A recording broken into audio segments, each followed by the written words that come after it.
Welcome back to the Jackman Show. I'm your host, Leon Jackman. This is the show where real talk, unexpected laughs, and everyday chaos all come together. Now, we've got stories, we've got guests, and yeah, we've got some questionable opinions too. But what do I know? I'm just a humble guy who normally sells mobile phones. Now, today we're going to be tackling something that is very important to me. It's something that I've had to go through, something that I'm currently living now. Now, if you didn't know already, my youngest son, Dylan, is 13 years old and he has autism. You can see from the age of 3 that Dylan had a special power. Now, it wasn't until he was about 5 where he got diagnosed, and my wife actually fought very hard to kind of get that diagnosis for him. But during this conversation, I would definitely kind of like to kind of bring in Jodie so she can kind of give her opinion or her views on how this has affected us as a family and the struggles that we've had to go through. But also to kind of introduce Dylan, to kind of understand Dylan's perspective in terms of what autism has meant to him, and if he feels autism is a strength for his or a weakness. And before Dylan was diagnosed with autism, I was totally oblivious to what it actually meant and some of the traits or triggers to look for if you was actually wondering if your loved one or someone you know has autism. There's so much things that we'll take for granted in terms of how we look at things, where we don't kind of realize or probably take into consideration how a neurodivergent person would grasp the same things that we are looking at. It just takes more kind people, more empathetic people, more compassionate people to see the journey of what people have to go through. And it's the one thing I would probably say that I've taken from this whole journey is the fact that it's given me more patience. And I think I've always had understanding, but understanding how my son deals with autism, how my son deals with everyday life, has kind of given me a new kind of found respect for everybody who lives their life, because everyone's got trials and tribulations that they go through. Not everyone has got some form of a disability as such, whether that be a hidden one or a physical one. But to kind of understand where people are going through and the journeys that they have to go through, or what will make their life easier, or just little things like that, is what I kind of pride myself on doing better now. Now, autism isn't anything to be afraid of. But the question is it a superpower or is it kryptonite?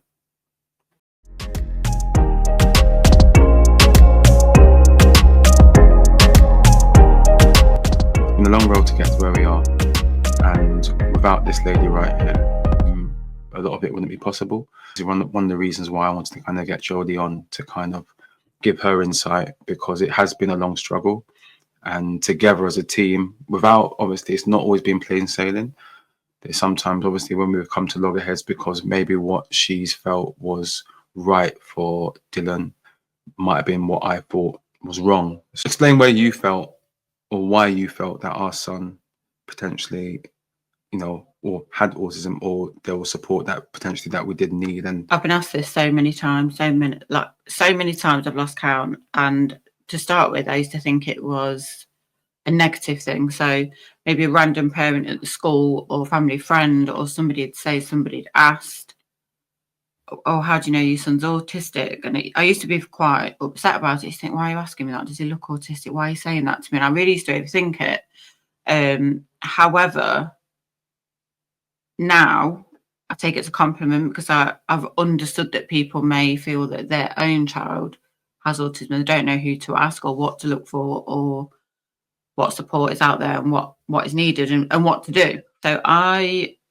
didn't really understand autism. I didn't know about autism until one of my close friends, we were at soft play, and she actually said to me, "Oh, do you think Dylan might be autistic?" And I was really taken aback by it, because I thought, no, I don't. He just looks like a normal child to me. And I got quite upset, and it caused a bit of friction in the friendship. And then literally a couple of weeks later, a different friend came with her partner, and Dylan was doing this on his ears. And she said, "Oh, is he autistic?" And it was like another smack in the chest, because I thought, why do people keep saying this to me? And I said, no, he's teething. I said, "Why did you say that?" And she said, "Oh, it's because he's holding his ears. So I started to have like a bit of a Google about it and look into things. And then I started to think possibly his language was slightly delayed. For instance, like we'll go to soft play and all these other children would be playing, and Dylan would struggle around a lot of other children if there was too many, or he would just go to the bin and swing the lid, or other things that other children didn't notice, Dylan noticed and he wanted to do. And I'd think, why is he doing that? Why is he not going off and playing? So they were like the first major signs. Oh, so you mentioned obviously some of your at the soft play in terms of obviously, you know, the fact that Dylan obviously had his hands to his head, which is something that I always used to remember that Dylan used to do. At the time, I didn't really kind of think much into it as Probably such. because I was saying I thought he was teething. Yeah, but yeah, probably. And he was at the age of teething. Probably, but then that leads me on to kind of what would you say in terms of if someone was obviously concerned or worried, or what would you say some of the traits would be that to look into? Because I know that the spectrum so large, but at the same time, what kind of traits? I mean, you can sort of see it more in children between, I'd say, the ages of like 4 and 8. It does start to become a bit more apparent. Obviously, babies leading into toddlers are all very different anyway. But I think after sort of 3, moving on, then things will become apparent with the speech, maybe not be walking.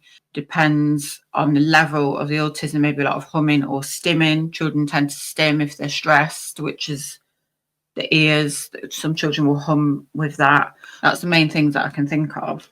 Well, I know for that age. Yeah, for that age, and I know obviously as they get older, there's more traits that will kind of become more refined and developed in that sense. So I know obviously in terms of Dylan, obviously as he got older, there's certain things that I remember quite vividly in terms of, and even now that we go through now in terms of short-term memory. And when I say short-term memory, I mean in terms of Dylan is very literal.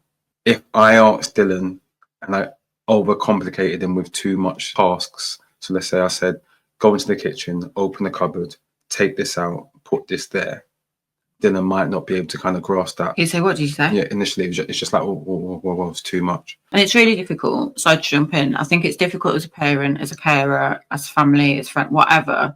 But it's really important for your own mental health, because there's times where I've just like you feel frustrated because it's a simple instruction. But I think if you can just break down what you're asking of them and try to look at it not from your own eyes, but from the eyes of somebody autistic, it does help everybody. That patience, and it is hard, but another one. Go on. Poor sense of direction. So, yes, I've got a blue badge for Dylan. So he's 13 and still has no awareness of danger as such. So a bit worried about bees, flying, anything flying. And if a bee comes towards him, it doesn't matter where he is. If it's a lorry, a car, a dog, whatever it is, he would just run. This sense of awareness, that overwhelm, that's a massive thing for autistic children, because that fear overrides the sense of, if I go in the road, I'm going to get hit by a car. That just goes. And it's like, I'm going to run in the road because what I can see is frightening me so much that I don't care about the cars. He's bolted a couple of times and I've had to stop him, and it's frightening. You feel that everybody's looking at you as well. Like, why has your child bolted? Why is it come to, it can feel really judgeful. But a lot of that judgefulness sometimes is just in your own head. Maybe somebody's looking because they think, are they okay but not asked? Or I don't know. But it can feel very lonely. And I was so frightened of taking him out of his private nursery and putting him into mainstream school, because in a private nursery, there's a lot more staff to children, where in a mainstream setting, there's a lot less staff. But it is actually more structured. But I wasn't thinking like that. I was thinking that I wanted to be somebody with their eyes on Dylan all the time. So I was really hesitant to put him into school. But when I did put him into school, within a couple of days, he settled in quite well. When I say he settled in, he didn't maybe do the work that some of the children were doing. He would wander quite a lot, but it was more structured, and he definitely seemed more at peace being in the mainstream. So that was a relief. So, for example, my nephew's the same age as Dylan, and I couldn't help but compare the rates of their learning, their development in terms of what they were taking on, what they, tasks that were being set and which they can complete. And even as simple as, how long did it take? Do you remember the cups that we used to get for Dylan? Like, for example, and as silly as it sounds. Not the stacking cup. No, I'm just talking about having the drinking cup. Yeah. Do you know what I mean? Like, whereas in Riley would be drinking out of a normal cup, and Dylan, it's just weird. It's a weird place to be in the sense of, that you are constantly catering for scenarios that probably don't even exist yet. You're constantly thinking all the time in terms of, okay, is this going to be right for Dylan, or let me try and make things as easy as possible for Dylan. And that's where sometimes I feel maybe we've sometimes disagreed, because you just want to protect him. I'm not saying I don't, but at the same time, whereas, and I'm like, okay, he'll be cool. He needs to learn that, and that's going to be good for him. Sometimes it's not been, and I've had to kind of learn that that Dylan obviously does process things differently. And at the same time, I have to be patient with that as well. And he's taught me. Learning. Yeah, we're learning constantly, and I think that he's taught me a lot in the 13 years of his life about patience. And now I look at the whole thing differently in terms of, even if I see a child in the street or in the supermarket, kicking off, or a parent can't necessarily control that kid at that time, I don't necessarily, and I'm not saying I would judge, but before everyone subconsciously, like, what's going on over there? I would never do that now, because I'm probably not as good as you, but I can see the sign sometimes. But even if it's not a sign, I'm still showing that kind of compassion and empathy for someone, thinking no one knows what's going on over there, so how can I judge what's going on over there, kind of thing. It's not just autistic children. Obviously, they get upset and act out in supermarkets or parks or restaurants or whatever it may be. But I think it's really important, and we are recognising it more as a society, that some children have got autism, some children have got ADHD, some children are just playing up because they want their own way. Like, everybody's different. Everybody's on a different path. And, we're living in this world where, it's nice to be kind, and that message has been pushed out, and we think we're being kind, but in the click of a finger, people aren't kind. And they're like, oh, that child's annoying me, or why is that parent not doing this, or why is that parent not doing that? But I could talk to the same person and say, oh, my child's autistic. That's a friend. Oh, yeah, I know. So I think we as a society are noticing things. Yes, be kind, and yes, autism, and yes, mental health. But I flick on social media and I think, well, where is that then? Because it's really important as a society and a nation to sort of try and stand back and strengthen what we are saying. Oh, yeah, I understand autism, but understand it. Oh, I know they've got ADHD. Well, understand that then. Don't just say, oh, yeah, or, oh, that person's got mental health issues. Try and understand that, and try and think about what you're saying before you start to get angry or get annoyed because somebody's taking too long in front of you, or whatever it might be. Because I feel like when you lose that sort of annoyance, you become calmer, the situation around you becomes calmer, and everybody lives a little bit more peacefully. So, obviously, as you're saying about society just now, so in terms of how have you found it? And I know it has moved on, because if you think about 20 years ago, autism, ADHD, mental health for that matter, all these things some of them were frowned upon, especially mental health. But in terms of ADHD and autism, those are things which has come more in the forefront in recent times. Now, I still don't think there's enough education about it and around it. When I say education, I mean more in case of that empathy and compassion for people and understanding. No, I think education as well. Education as well, yeah.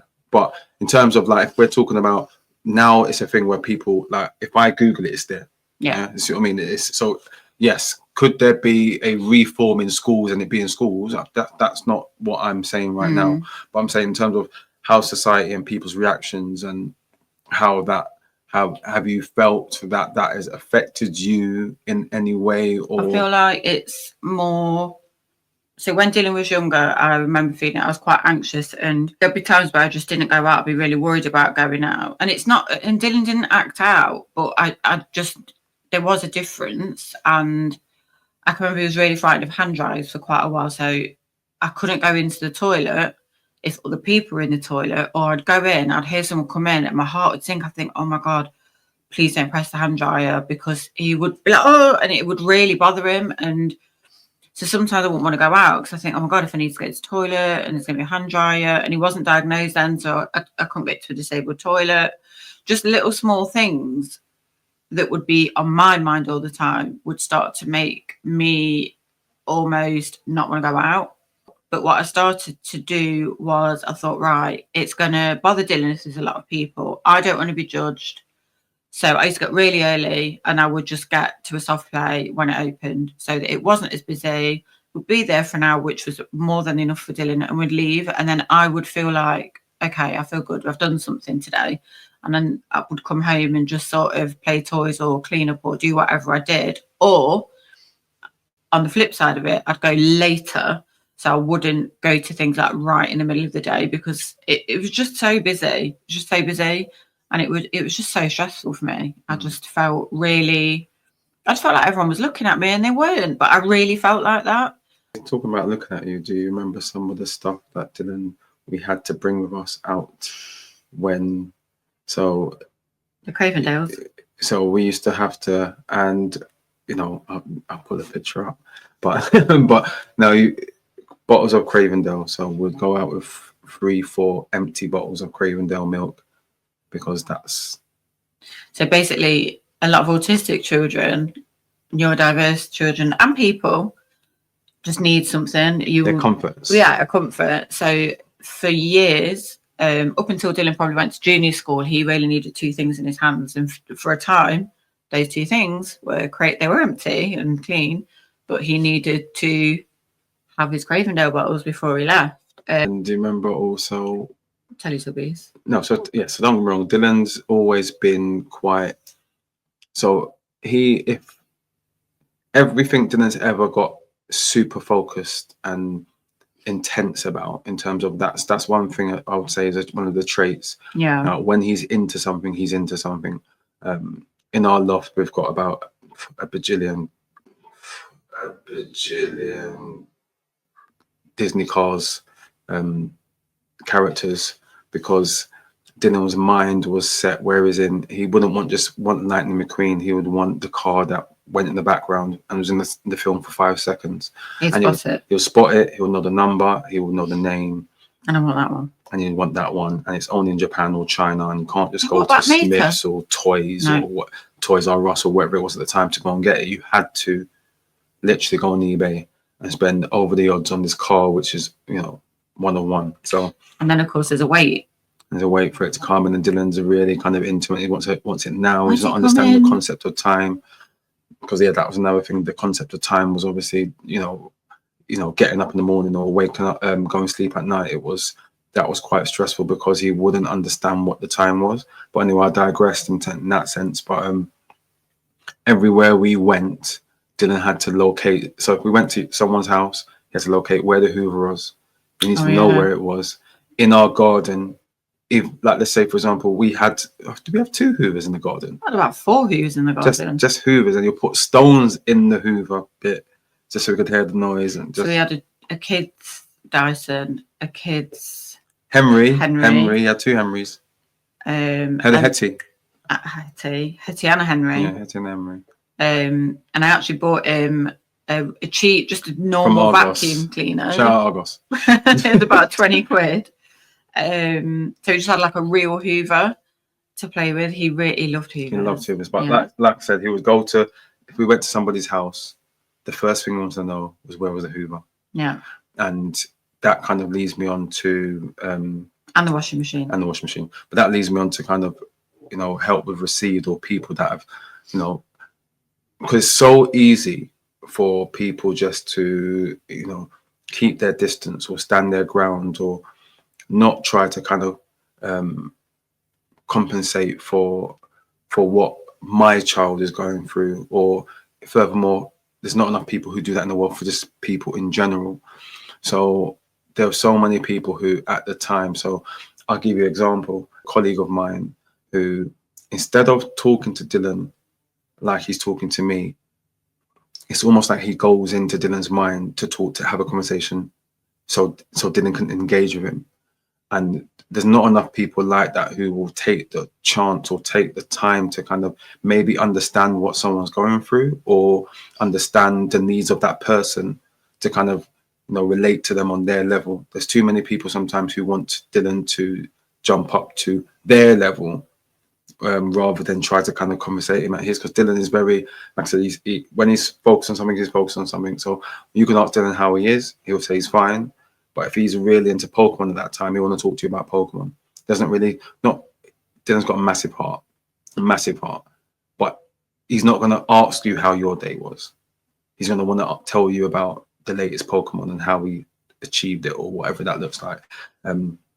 So yeah, there's so many people out there, and that's just one example of obviously Mitch. But yes, in terms of going to people's house, and people would understand that, and you know, there's a Hoover there, there's one, come on. And do you know what I mean? It's always been nice for people to kind of just would ease straight away. Yeah, help us on that journey, because it's been tough for me and you.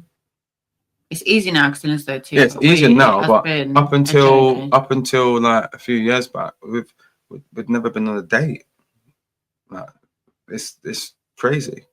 So like, and that's because our focus has always been around Dylan, and that means that we are.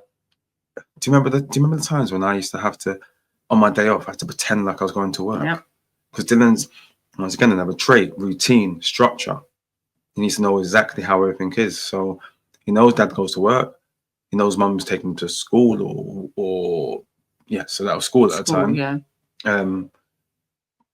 But at the same time, he understands that dad works all the time, and dad has a Sunday off, for example. That's the only day dad's got off, supposedly in Dylan's mind. So even if I'm having a day off on a Wednesday, which is, I try to make that my day off, no, I have to still get up. I've had to leave. I've had to pretend to go to work. Yeah.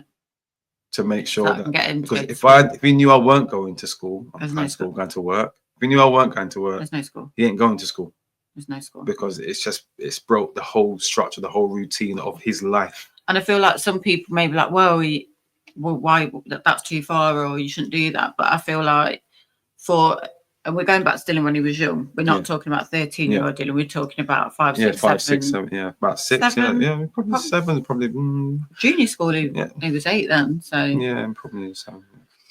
But for Leon to just get in his car and say, see you later, mate, and go, and for Dylan to go, see you later, dad, and get in his car and go to school, that made life so much easier, just to go through that stage with Dylan, so that eventually he was fine with it, but there was no sort of stressing him out. And I think that a lot of things in this world, people are like, well, they should be doing this or they should be doing that, and why aren't children doing this? And I think everybody's different.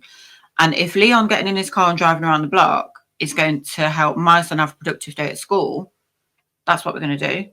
And I think you also have to remember that children are children for a very small amount of time. Mm-hmm. So these small things that we can do for them, which give them inner peace, inner security, help them later on in life. So Dylan's not an anxious child because we have helped him with things like that. Don't worry, dad's going to work, or, you know, lots of things really. But because all of our families live a distance, we couldn't go out on dates. We would just do a little lunch date on your day off on a Wednesday when Dylan thought dad was at work. And I think it's really hard because for me, because people go, well, why don't you just get babysitter, or why don't you just do this, or why don't you just do that? But I know my son, and I know that he just wouldn't cope. This is why I say it's like somebody in your family may have autism. Someone in your family may have ADHD. Someone in your family may have mental health. You know, whether that be a disability, whatever that might be, that doesn't just affect that person, that affects the family. So it's more a case of trying to have that kind of strong unit, but at the same time, understanding and going through the journey together. And also, I don't know if this resonates with everybody, but there'd be certain points where people would say, will you grow out of it? And I think, oh my God, no, you won't. and that can be a bit frustrating having to answer the same question over and over again. Or But one thing I will say is that Dylan's come so far in terms of where I thought he would be, because you have this preconception in your mind in terms of what that means before really kind of understanding autism. To be fair, I didn't have a clue. I'll be honest with you, I didn't really have a clue. So it initially scared me. And I thought, and I was just fearing the worst. And even since then, I've had some people, since I've come off the traitors, and people are aware that I have a son with autism, they've actually said to me, oh, they're so happy to see a story maybe about autism, because it's given them, or to see my son thriving, is giving them hope. And this is one of the reasons why when I was on the show, I enjoyed my conversation with Dan, because it was just nice to kind of speak to an adult who has similarities and traits that my son's gone through, who is, you know, living his life as normal. And this is my worry and my fear at the start, because like I said, without knowing it properly and what this entails, I'm just assuming I'm fearing the worst. But that leads me on to kind of obviously going through mainstream school, which we've had our troubles at mainstream school initially with Dylan at the start, which Jodie will elaborate on in a minute, in terms of how hard that was going through that, to then leading on to, you know, the school that he's at now, which is, you know, he's gone on leaps and bounds in terms of obviously, you know, mentally, physically, emotionally, in terms of where he's at as a person. But yeah, in terms of obviously having to fight that fight in terms of mainstream, getting the EHCP plan, which Jodie will tell you was not exactly a, you know, a nice easy breezy situation for her to kind of fight to kind of get him to sort out. So yeah, just kind of break down, and this might be insightful for anyone who actually is going through that kind of journey right now. So don't give up hope. First of all, don't feel, or try not to feel, deflated, because you will. Try not to. Try and remember why you are doing what you're doing. Ask for help.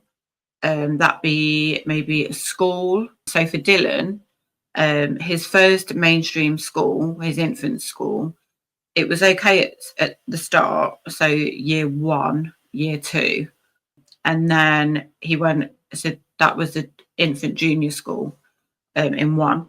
So he went up into year 3, and it was just awful. He knew he had autism, but I didn't even really know what an EHCP was. Oh yeah, he's autistic. They could get GRIP funding at the time, which means they can pull some funding from the school to support Dylan, but there was no one-on-one.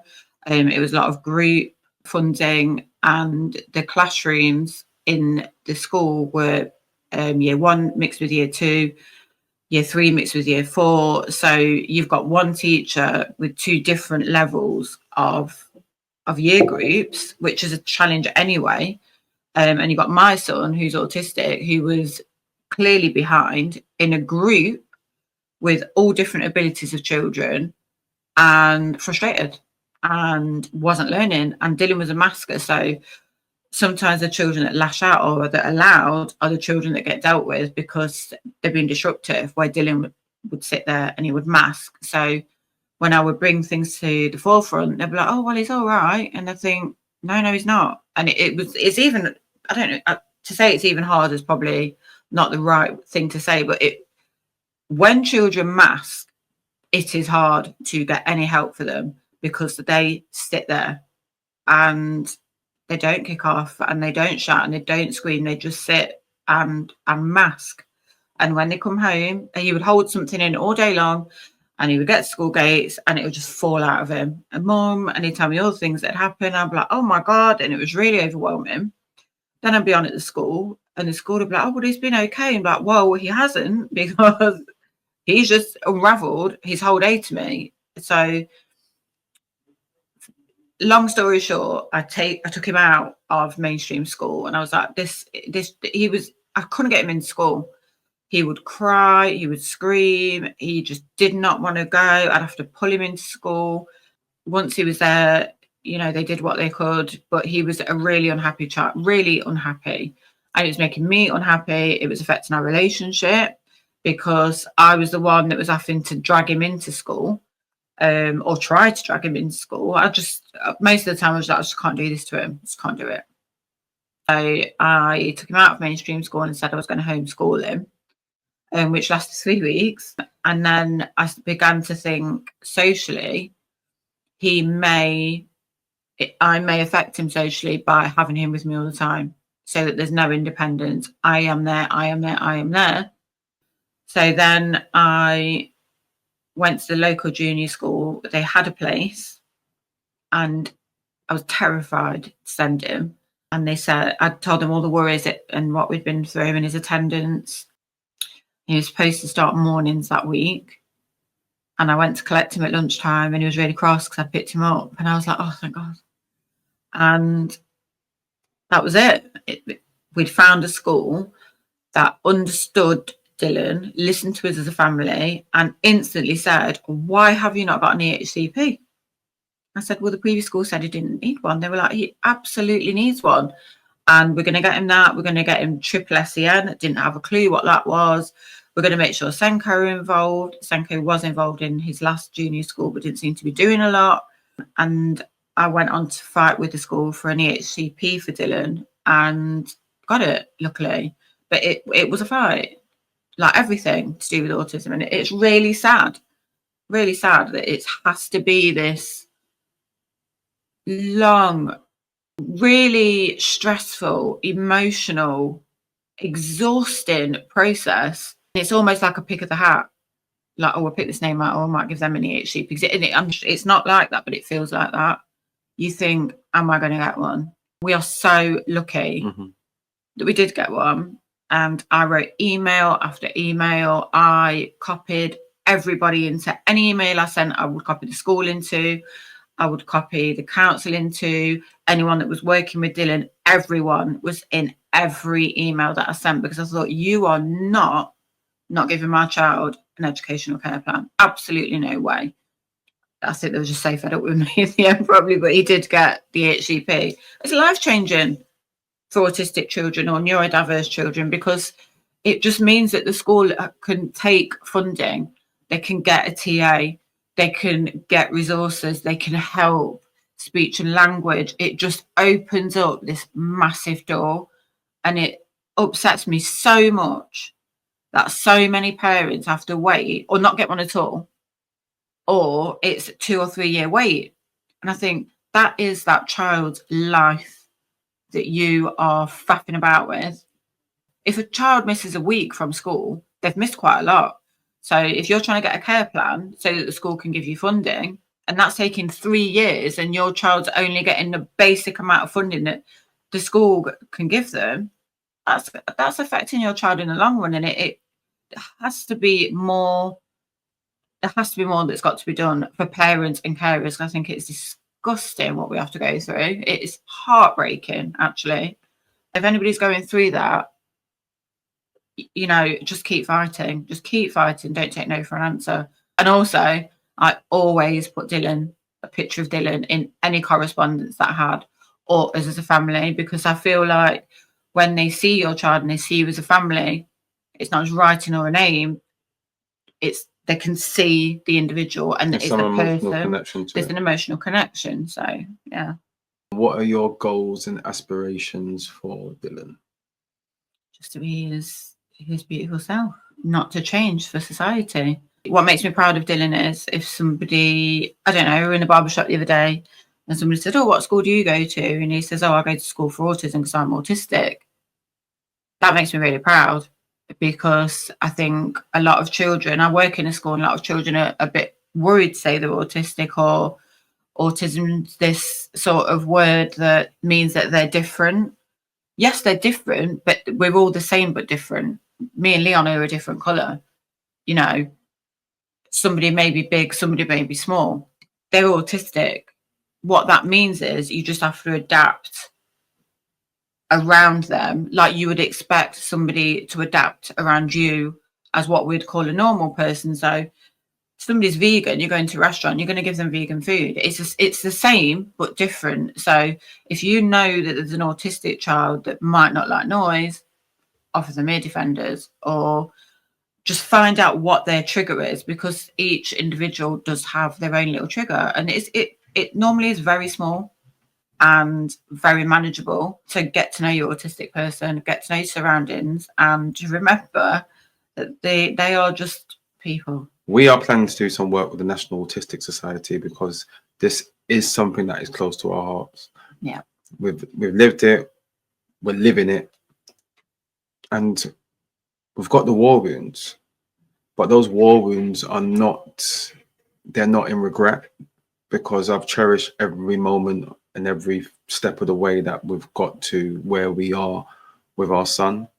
And as mentioned before, it's not been plain sailing, even in terms of obviously sometimes having a, you know, a knock-on effect on your own personal life, your relationship, your, you know, even me having to get up on my day off to pretend that I'm going to work. But you do all of that to make sure and to ensure that somebody that you care about and you love has the best possible kind of day and future and life. And that's always what it's been about. So early intervention is important so you can gain the right support, the right help around you. But do not worry if that is something that you've not necessarily seeked out or you've got diagnosed straight away, because autism is a journey. It's not like Usain Bolt winning the race in 10 seconds. It's a marathon. So as long as you get that kind of support in place and you've got the understanding around it, then the future's bright, because I don't see anything other than a bright future for my son, because he's smart. He's honestly one of the smartest people I know. Like, he's asked me questions before and he knows the answer, so I don't know why he's answering. He's just making me look like an idiot. There's always a weakness that somebody has. Always a weakness that somebody has. But at the same time, I view autism as a superpower. And sometimes I wish I had the brain capacity of my son, because some of the things, he's running in the background, so some of the things that he comes out with, or he understands, or he knows, or he wants to know about, I wouldn't get that from anybody else. Also, something Leon said, which if you have got an autistic person or you're trying to get help and you don't know where to turn, you don't have to go to a doctor. The school can help. If the school aren't helping, you can go to your local health visitor. It's a health visitor that actually helped me, which is fantastic. It's not just doctors and schools, because somebody will help and you are entitled to help, and keep knocking on the doors, and the right people are there. You just have to find them, and that sometimes is half the battle. Once you've got that, you've got like a supportive head teacher, or you've got a supportive teacher or healthcare visitor, wherever you find, then you start to build your team. Then you can start to put your emails together. Then you can start to copy people into the emails and fight your fight for your child, which again is really frustrating. We shouldn't have to do it, or to the level that we are having to do it in this country. And, you know, hopefully you'll get the outcome that you and your autistic person deserves.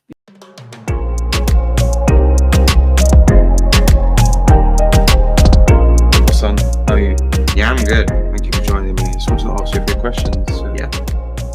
See if you can jog your memory and help me out and help Of course everyone I will. else out in terms of what it's like to have autism. Yeah, I will. Yeah? Okay. Do you think you can do that with me? Yes. Ah, cool. What do you see the future being for you? Me being famous on YouTube kind of thing. Okay. Yeah, that's pretty much it. I don't know what my real job is going to be, but I'll think about it over time. Okay. Yeah, 10 next year, boy. Yeah. It was hard. It was hard for you, wasn't it? Yeah, a little. Yeah. It's hard for me. Oh, bloody hell. What is your plan for your year 10? So you tell the people what you recently chose to do. I recently chose to do Duke of Edinburgh, How is that going to help you in your life? because if I go to college someday, it can prove to other people that I'm a team player. And besides, I have family relatives that did it before. If you go to college. When? Oh. Yeah, mate, you're smart enough to do whatever you want, mate. Yeah. It's not if. If you set your mind to it, you'll do it. Mm-hmm. Okay? Do you remember how some things made you feel. So like some of the things that might have bothered you, which don't bother you now because you're a big man now, obviously. Yeah. Yeah, but some of the things that would have bothered you when you was growing up and how that might have affected you. Is there any examples that you can think of? So I've got examples, but I don't want to say them. I might say them. Okay. Although I can only think of one. Okay. Losing on games constantly and not being able to complete the level yet. Okay. And how did that make you feel when you was younger? Because you're changed now, ain't you? Probably a bit frustrated, yeah. Yeah. So Dylan used to have the craziest tantrums. And I don't want that, but most children probably would, but because Dylan gets hyper obsessed about a certain thing, it's just on his brain and he can't let it go. Dylan's thing was to win. And obviously you've learned a lot now in terms of obviously how to like be gracious if you win, also gracious in defeat. Yeah. Yeah. I learned that real quick. But at the same time, Dylan used to really struggle if things weren't the way he wanted them to be. All right. Peace out, guys. So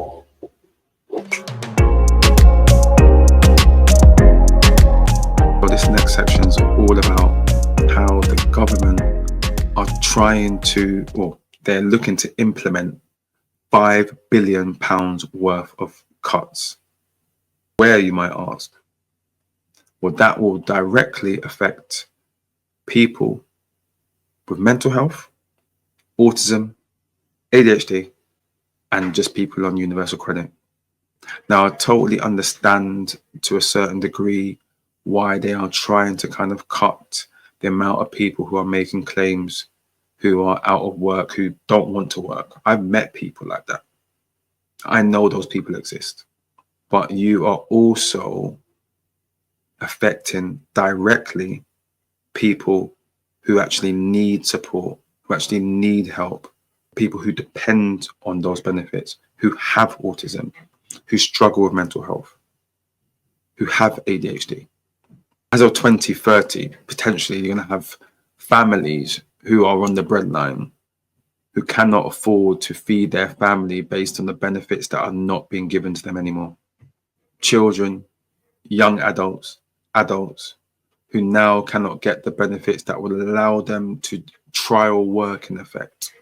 Work with a sense of knowing that if this environment is not fit for them due to their, let's call it, incapacities in that environment, mentally, they now can't fall back on the benefit that they would have received because of the 5 billion cuts. If they're going to strip back benefits of that, like, there has to be something in place to be able to kind of accommodate that. That supported apprenticeships, pathways to work. There needs to be more in place. There needs to be better understanding from the government. There needs to be better education in schools. There needs to be better education in employers. Because some of this, let's just not get twisted, some of this falls into those lanes as well. But does every employer understand neurodivergent people and what they go through or how they feel? Or does every employer have something in place for autism or for ADHD? I know a lot's been spoken about mental health. That has been proper in the forefront over the last 5 years especially. But do employers have those things in place to be able to accommodate the fact that there's soon to be no benefit for somebody with, for example, autism, who wants to try and get into work, who's not sure if that work's going to be okay for them, who then wants to go back to the benefit, who then reapplies for the benefit, then told they can't have the benefit. It's just going to be full circle. And I don't like what the outcome of that potentially will look like. These benefits assist people like that, who want to be able to, almost like I said, on a trial basis, attempt to do a job. They want to get out in the world and play their part in society. And this is how I'm looking at it. So imagine my son, he gets to the age where he's going to get his first job, but he's not sure. Not sure because he just doesn't know what job he wants, but he's not sure if maybe socially he might not be, he can adapt to that environment. But you're going to take that away from people who just want to, once again, play their part in society, We're going to take that away from them. Now, I'm not going to pretend like I've got all the answers. Like, I'm not going to pretend like I've got all the maths in my head. I am no Carol Vorderman. That I am not. But one thing I do know is that there's different ways that we could restructure. There's different ways that how you can try and save money somehow, rather than taking it from people that who really need it.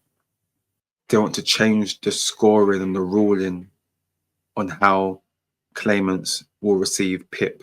We don't know what PIP is. That's personal independence payments. With the way the spectrum works, with, you know, hidden disabilities, is the fact that your level of disability might be there, mine might be here. You might be okay with that sensory scenario, but I might not be fine with that. So there's no way to score us the same. Now, the scoring changed on it. It means that you might not hit the criteria because they deem you to not be in need of it. And then now you don't get that payment. It dumbfounds me, the fact that you have to, once again, this is adding another layer, another hoop to jump through for families, for individuals to get the support that they need because they're not fitting into a box. Especially when I know how many people that can affect, because as of April 2026, some of these things are coming into place, and it's going to be a real kind of, it's going to be real hard on a lot of families, and not just families, just individuals who are maybe by themselves who are on these benefits. It's going to be really, really struggle to them. How does that work? What does that look like for them? Once again, I'm not saying I've got the answers, and I'm not saying that people who are, you know, not working purposely to be on universal credit or whatever that looks like. I'm not even saying that that's right. But what I'm saying is that you can't put everyone in the same bracket. It's just not feasible. It's not right. Listen, I'm no Marcus Rashford. Yeah, I'm not saying that. I'm just saying that what are we doing there, and what can we do about it? Can we do something about it? Why not try? Now, there is support and there is articles and there is real pushback regarding these proposed cuts. And I will put a few of the links in the description below. I feel like everyone has a right to a voice, and everyone's got a right to say how they feel and how that might affect them. So my advice is, you know, you can write to your local MP and all that kind of stuff. But like I said, I will put that in the description below, because I do feel like if it affects you, you need to speak about it. And like I said, I might not have the biggest voice, but at the same time, I do want to use my voice to kind of to talk about something that would affect me, basically, because I might not have it directly, autism, but it affects my family. So, and even if it doesn't affect my family, I now understand how that would affect other people. So why wouldn't I say something?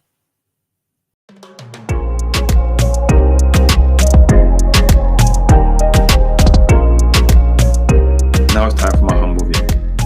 Now, to recap this whole scenario, this whole situation, this whole chat today, it's been about how autism affects people, family, and the wider population.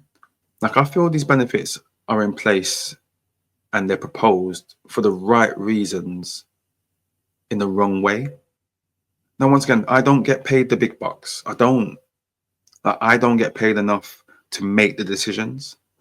But surely there's a way that they can formulate a better plan than, like I say, a one-size-fits-all approach and remove that benefit for all of those people. Because I know why you want to take that benefit away. Surely there's no one in the world, there's not anyone up there who's thinking, you know what's going to make sense? Let's just stop giving benefits to people who need it. That makes no sense. So understand why you're doing it. You want to stop people who are defrauding the country, the government, of the funds, of the key.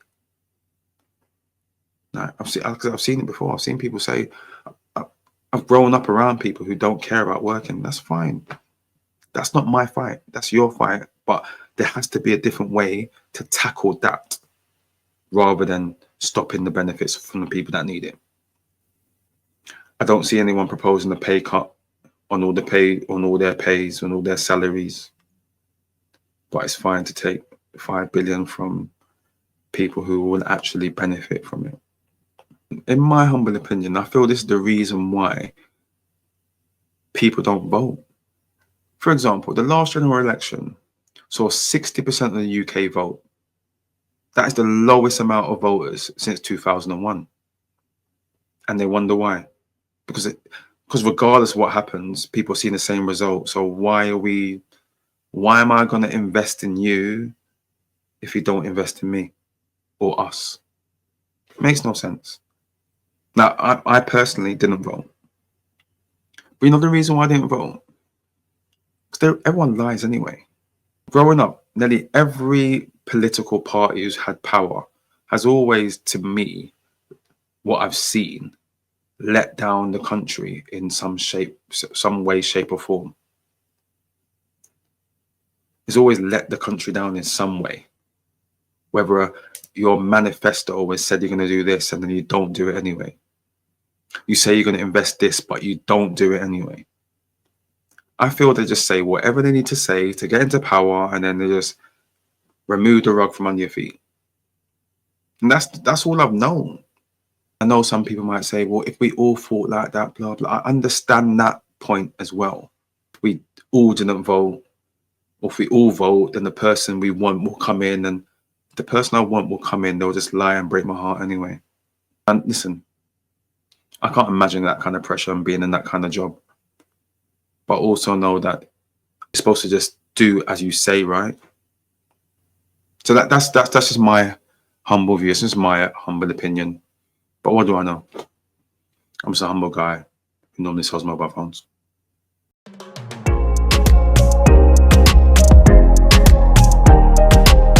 Let me know in the comments your views on any of the topics that's been raised today. If there's topics that you want me to raise, if there's topics that you want to talk about, but also if it's affected you in any way, then let me know.